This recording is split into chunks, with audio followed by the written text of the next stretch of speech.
Sir. டேய், என்னடா அதெல்லாம்? என்ன பண்ணி வச்சிருக்க அந்த வசுந்தரா? நான் தான் ஏற்கனவே சொன்னல சார். இப்போ விஷயம் கொஞ்சம் கைமீறி போயிடுச்சு. இனி இன்ஜின் வசுந்தராவுக்கு தான் சார். டேய், அவங்க கிட்ட இருந்து யாரும் எதையும் பறிக்க முடியாது சார். என் ஒய்ஃபும் என் மாமனாரும் கஷ்டப்பட்டு ஒரு விஷயத்தை கண்டுபிடிப்பாங்க. அவ ஈஸியா வந்து அதை கொத்திட்டு போவாளா? அதை நான் நின்னு வேடிக்கை பார்த்துக்கிட்டு இருப்பேனா? எப்படி அவ இதுக்கு ஓனர் ஆகுறான்னு நானும் பாக்குறேன். அந்த ப்ராடக்ட்ட நாங்க தான் லான்ச் பண்றோம். முழுக்க முழுக்க என்னோட கண்டுபிடிப்பு. ரொம்ப நாளாவே இந்த ஐடியா என் மைண்டுக்குள்ள ஓடிக்கிட்டு இருந்தது. என்னோட டெக்னிக்கல் டீம் கிட்ட என்னோட ஐடியாவை சொல்லி கொஞ்சம் கொஞ்சமா டெவலப் பண்ணி இன்னைக்கு ஃபைனலா இப்படி ஒரு அவுட்புட் வந்திருக்கு. இனி வேர்ல்டு வைடு இன்ஜின் மார்க்கெட்ல நாம தான் ஆளு. மேடம், நாம வைக்கிறது தான் சட்டம். அதுல மேடம், உங்களை பார்க்க Mahesh group of companies chairman legal team வந்திருக்காங்க. என்ன விஷயம் தெரியல மேம். உங்களை பார்க்கணும்னு சொல்றாங்க. வர சொல்லுங்க. சரி மேம். நான் அப்புறம் கால் பண்றேன். ஒரு முக்கியமான மீட்டிங்.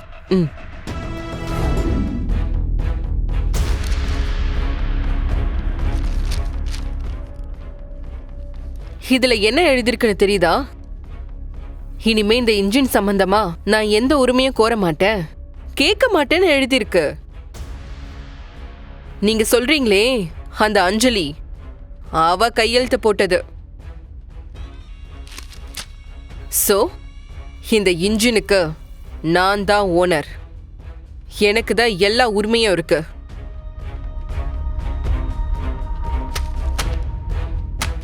மேடம், நீங்க முடியாதுன்னு சொன்னா நாங்க உங்க மேல ஆக்ஷன் எடுக்க போறோம். எடுங்க, தாராளமா எடுங்க. நீங்க லீகல் ஆக்ஷன் எடுத்தா நான் இல்லீகல் ஆக்ஷன் எடுப்பேன். பரவாயில்லையா? என்ன இது வெறும் பொலிட்டிக்கல் நியூஸா வந்துட்டு இருக்கு? என்ன பத்தி எதுவும் வரல? மேம், எல்லா சேனலுக்கும் சொல்லியிருக்கேன் மேம். எல்லா சோஷியல் மீடியாவுக்கும் அனுப்பியிருக்கேன் மேம். எல்லாம் சரியா தான் இருக்கு. ஏய், யார் நீங்கலாம்? யார் கிட்ட உள்ள வந்தீங்க? யார் நீங்க? என்ன வேணும்? We are from Vigilance. நீங்க வருமானத்துக்கு அதிகமா சொத்து சேர்த்திருக்கிறதா கம்ப்ளைண்ட் வந்திருக்கு. யார் சார்? யார் கம்ப்ளைண்ட் கொடுத்தது? சார், நான் 100% ஜென்யூனா டாக்ஸ் பே பண்றேன். இது வரைக்கும் என் மேல கம்ப்ளைண்ட் எதுவும் வந்ததில்ல. மேடம், இது எங்களோட ரொட்டீன் செக்அப் தான். கம்ப்ளைண்ட் வந்திருக்கு, சர்ச் பண்ண வந்திருக்கோம். உங்க மேல எந்த தப்பும் இல்லைன்னா பதறாம எங்களுக்கு கோஆபரேட் பண்ணுங்க. உங்ககிட்ட சர்ச் வாரண்ட் இருக்கா? Search warrant? Oh shoo, wait a minute, sorry.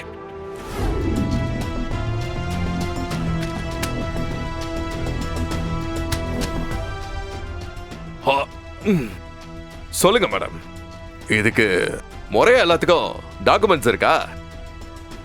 அதுக்கு ஏதாவது வச்சிருக்கீங்களா? மேடம், உண்மைய சொன்னா வரி வருவாயை மட்டும் பிரிச்சு எடுத்துக்கிட்டு நாங்க போயிருவோம்.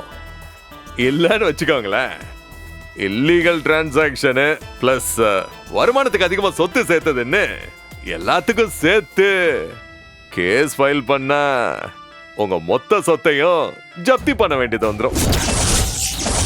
அப்புறம் நீங்க டைரக்டா கம்பி பின்னாடி போய் நிக்க வேண்டியது இருக்கும்.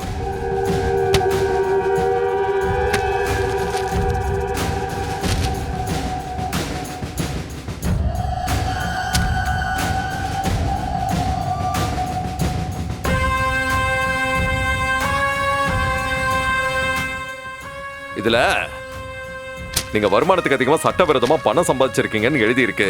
அதை ஒத்துக்கிட்டு சைன் பண்ணுங்க. இல்ல சார். சார், உங்களுக்கு வேணும்னா ஒரு ஷேர் கொடுத்துறேன் சார். ஐயோ, ஷேரா? ப்ளீஸ் சார், விட்டுருங்க சார். மேடம், நேர்மைக்கு இன்னொரு பேர் இருக்கான்னு கேட்டா இந்த ஹரிச்சந்திராவை தான் சொல்லுவாங்க.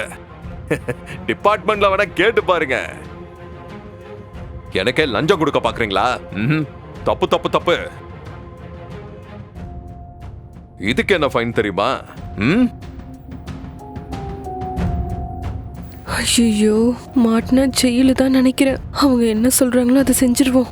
இப்ப சைன் பண்றீங்களா இல்ல?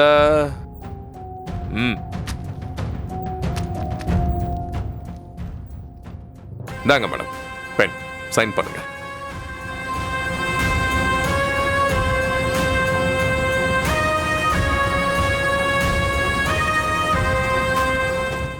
சார், கவர்மெண்ட்டுக்கு எவ்வளோ ஃபைன் கட்டணும்? நான் கட்டிடுறேன் சார். எல்லாத்தையும் சேஸ் பண்ணிடாதீங்க சார், ப்ளீஸ் விட்டுருங்க. அப்படியா? அதுக்கு முன்னாடி நீங்க ஒரு வேலை பண்ணணும். நீங்களா? நீங்க இதுக்கு என்ன பார்க்க வரணும்? முதல்ல வெளியே போங்க. இல்ல அஞ்சலி, நான் சொல்றது ஒரு நிமிஷம் கேளு. என்னங்க சொல்ல போறீங்க நீங்க? என் வாழ்க்கையோட நம்பிக்கையை ஏமாத்தி நம்ப வச்சு பறிச்சவங்க நீங்க. இதுக்கு மேல என்கிட்ட எடுக்கிறதுக்கு ஒண்ணுமே இல்ல. தயவு செஞ்சு போயிடுங்க. ஒரு பொண்ணுக்கு இன்னொரு பொண்ணுக்கு துணையா இருப்பீங்க, ஏமாத்த மாட்டீங்கன்னு கண்ணை மூடிக்கிட்டு டாக்குமெண்ட்ல கையெழுத்து போட்டு கொடுத்தேன்ல, அது ஏன் தப்புதான். நீங்க எனக்கு நல்ல பாடத்தை கத்து கொடுத்துட்டீங்க. இங்க பாருங்க, என் கண்ணு முன்னாடி நிக்காதீங்க. உங்க முகத்தை பார்க்கவே எனக்கு பிடிக்கல, போயிடுங்க. ஓனர், இந்த பொம்பளை இங்க வந்துக்குது என்னங்க? உங்களுக்கெல்லாம் எங்களை மாதிரி வாழ்க்கையில முன்னேற்றவங்களை பார்த்தா இலக்காரமாகுதுல்ல? என்ன புத்திங்க? அவங்க எதிர்காலத்தை எப்படி அழிக்கலாம், அவங்க உழைப்பை எப்படி திருடலான்னு திட்டம் போட்டுக்கிறீங்களா? இல்ல எப்படிங்க அந்த உழைப்புல 1% கூட பங்கெடுக்காம நீங்களா உங்களுதுன்னு உரிமை கொண்டாடிக்கிறீங்க? எப்படி முடியுது? அந்த மேடையில் அதை இன்ட்ரோடியூஸ் பண்ண சொல்ல கொஞ்சம் கூட உங்களுக்கு கூச்சமா இல்லைல்ல? ஏங்க சத்யா, இந்த மாதிரி ஆட்களுக்கெல்லாம் கூச்சம் இருக்காதுரா. ஏன்னா மற்றவங்க உழைப்ப சுரண்டது மட்டும்தான் இவங்க வாழ்நாள் லட்சியமா வச்சுக்கிட்டு இருப்பாங்க. அந்த மாதிரி தாண்டா இவங்கெல்லாம் வளர்ந்துருக்கணும். வாழ்க்கையில் நேர்மைங்கிறது ஒரு துளி கூட இல்லாத ஒரு நபரை நான் இன்னைக்கு தாண்டா முதல்ல பார்க்குறேன். மா, தயவு செஞ்சு இங்கேருந்து முதல்ல போங்க.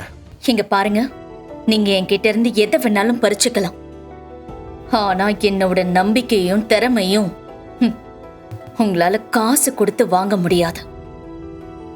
இந்த இன்ஜின் இல்லைன்னா வேற ஒரு இன்ஜினை தயாரிச்சு என்னால முன்னாடி போக முடியும். ஆனா உங்களால அதெல்லாம் முடியாது.